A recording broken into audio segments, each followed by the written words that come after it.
आज एक बहुत बड़ा सवाल है, जो चूँकि लाइव शो है तो ये लूम कर रहा है सवाल हम सब पे कि और कितने दिन ये लॉकडाउन चलेगा।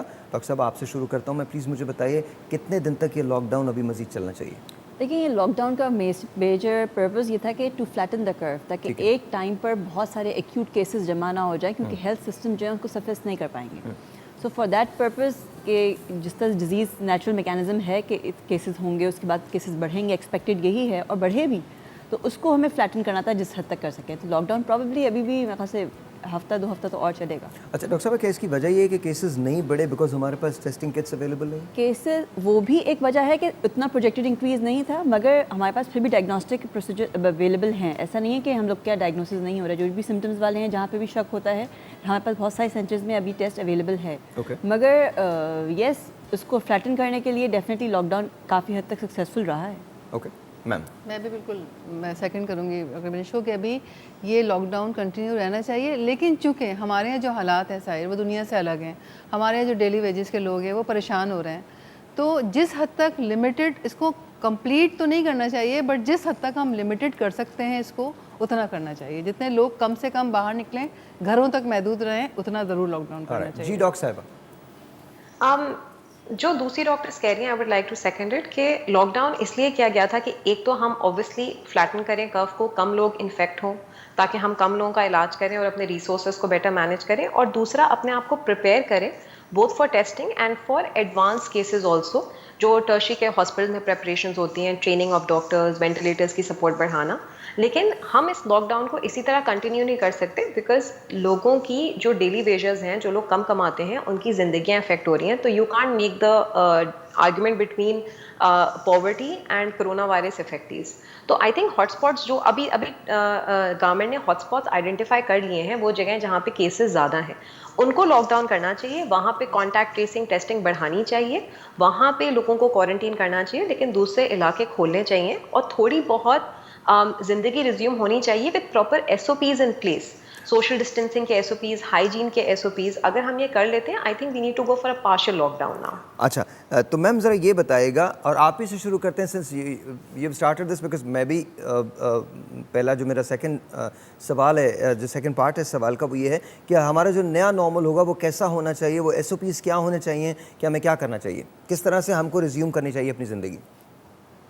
देखिए, 3-4 बहुत बेसिक चीज़ें हैं जो बार बार WHO बोल रहा है। सबसे पहली चीज़ है कि जब भी आप किसी सरफेस से अपने आप को टच करें, घर के अंदर या बाहर जाएं, किसी से हाथ किसी भी ऐसी जगह पे जाएं जहाँ पे बहुत सारे लोग हों, तो एक तो आप अपने हाथ को धोएं या फिर आप सैनिटाइज़र यूज़ करें। और तीसरी चीज़ ये है कि अगर आपको खांसी है, फ्लू है, अगर आपको कोई ऐसी अलामात आ रही हैं जो कोरोना वायरस की तरफ हो सकती हैं, तो मास्क का इस्तेमाल करें। लेकिन अब इस पर डिबेट जारी है, जैसे आपने भी ब्रेक पे जाने से पहले बोला था कि हो सकता है कि ये वाइड स्प्रेड मास यूजेज इंक्रीज हो दुनिया में, और जितने भी लोग बाहर जा रहे हों उनको ये तलकीन की जाए वो मास्क पहने। लेकिन उसके अंदर सिर्फ प्रॉब्लम यह है कि हमें फिर उसके अंदर ये डिटरमाइन करना पड़ेगा कि जो मास्क हम पहन रहे हैं उसकी हाइजीन किस तरह मेंटेन होगी। क्योंकि पाकिस्तान में मैंने पर्सनली ये देखा है कि लोग एक सर्जिकल मास्क को 7-8 दिन इस्तेमाल कर रहे हैं। जो लोग इन्फेक्टेड हैं, या तो वो घर के अंदर रहें, या वो अपने आप, या तो अगर वो खांस रहे हैं, छींक रहे हैं, तो एटलीस्ट अपने आप को कवर करें और फिर पानी से हाथ धो लें, या फिर जो लोग अफोर्ड कर सकते हैं, जिनको अवेलेबल है, वो मास्क पहन लें। लेकिन आई थिंक बेसिक SOP ये होगा कि आप जितना एजुकेट कर सकते हैं मासेस को, आप एजुकेट करें about hand washing and basic hygiene. ये एक नया नॉर्मल होगा जो हमें अडेप्ट करना पड़ेगा, क्योंकि हमारे यहाँ बेसिक हाइजीन का भी इशू है। तो if I have to put it very simply, then हाथ धोना is the simplest thing that can be included in the new normal. Yes ma'am. Sahir, मैं बिल्कुल आपकी इस बात को डॉक्टर सारा से कंटिन्यू करते हुए आगे चलूँगी। मैंने आपसे पहले भी ये बात बोली थी कि आपके क्वेश्चंस बहुत इंटेलेक्चुअल्स होते हैं और ये वो एक्चुअल जो मसाइल है उसको हाईलाइट कर रहे होते हैं। हमारे यहाँ आप सिस्टम देख रहे हैं कि कौन मास्क प्रोवाइड करेगा, आपका ये सवाल है। इसका मैं जवाब ये देना चाहूँगी कि देखिए, हेल्थ केयर का जो हमने एक बजट रखा है जिसमें हम लोगों को राशन दे रहे हैं, लोगों को हम कैश पेमेंट दे रहे हैं, हम अपने हेल्थ केयर को इम्प्रूव कर रहे हैं और फर्दर डेवलप कर रहे हैं, उस एक सिस्टम में एक ऐसी रेगुलेटरी बॉडी बननी चाहिए इस सिचुएशन में जो उन ऑर्गेनाइजेशंस को जो अभी भी काम कर रहे हैं हेल्थ से रिलेटेड या डिफरेंट, या अब लॉकडाउन के बाद स्टार्ट होंगे, वहाँ पे एक रेगुलेटरी अथॉरिटी हो जो जाके इंस्पेक्शन करे, देखे कि क्या वहाँ पे सोशल डिस्टेंसिंग है, क्या वहाँ सैनिटाइज़र है, क्या वहाँ मास्क प्रोवाइड किया जा रहा है, गवर्नमेंट क्यों नहीं एक बजट एलोकेट कर देती है इस चीज़ के लिए कि मास्क आप फ्री प्रोवाइड करें। आप देखें लोग रोड पे निकल रहे हैं, उनके पास मास्क नहीं है, आप एक मास्क प्रोवाइड कर दें। क्यों नहीं ट्रैफिक पुलिस वाले या जो दूसरे पुलिस वाले वहाँ पे खड़े हुए हैं, या बहुत सारे वॉलंटियर्स हैं साहिर, हमारे पास बहुत सारे वॉलंटियर्स हैं। आप एक आवाज़ तो देखें, स्कूल कॉलेजेस के बच्चे, यूनिवर्सिटीज़ के बच्चे एज ए वॉलंटियर आते हैं। आप उस रेगुलेटरी अथॉरिटी के ज़रिए आप ये अश्योर कराएं कि हर आदमी जो घर से बाहर निकले वो मास्क पहना हुआ। डॉक्टर साहब, जी बिल्कुल, सबसे पहले तो ये वाली चीज़ है कि इस सारे आउटब्रेक और लॉकडाउन के बाद लोगों में इतनी अवेयरनेस तो आ गई है कि हैंड हाइजीन करना कितना ज़रूरी है, और बेसिक लेवल पे एटलीस्ट ये चीज़ तो हर कोई कर सकता है।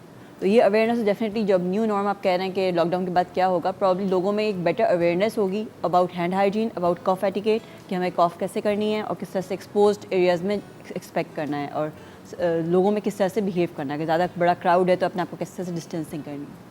एटलीस्ट ये नॉर्मल यस मैम, कि देखिए हम बहुत अच्छी, हमारी कौम ने आगे बढ़ के इनकरेज किया, हमारी आर्म फोर्सेस को, रेंजर्स को, पुलिस को, डॉक्टर्स को सैल्यूट किया, इनकरेज किया, एडमायर किया। लेकिन मैं एक छोटा सा एक एंगल ज़रूर हाईलाइट करना चाहूँगी कि वो जेनिटोरियल स्टाफ, वो स्वीपर्स जो रोड पे कचरा उठा रहा है, जो साफ़ कर रहा है, मैंने उस दिन जाते हुए देखा कि बगैर मास्क और ग्लव्स पहने हुए वो कचरा उठा रहे हैं, वो भी तो कोरोना के को कल मैं अफेक्टेड हो सकते हैं। एक जगह से गुजरा अपने रेडियो के लिए, जब जा रहा था तो वहाँ से गुजरा मैं, तो मैंने कुछ पुलिस वालों को देखा जिनके पास मास्क नहीं थे।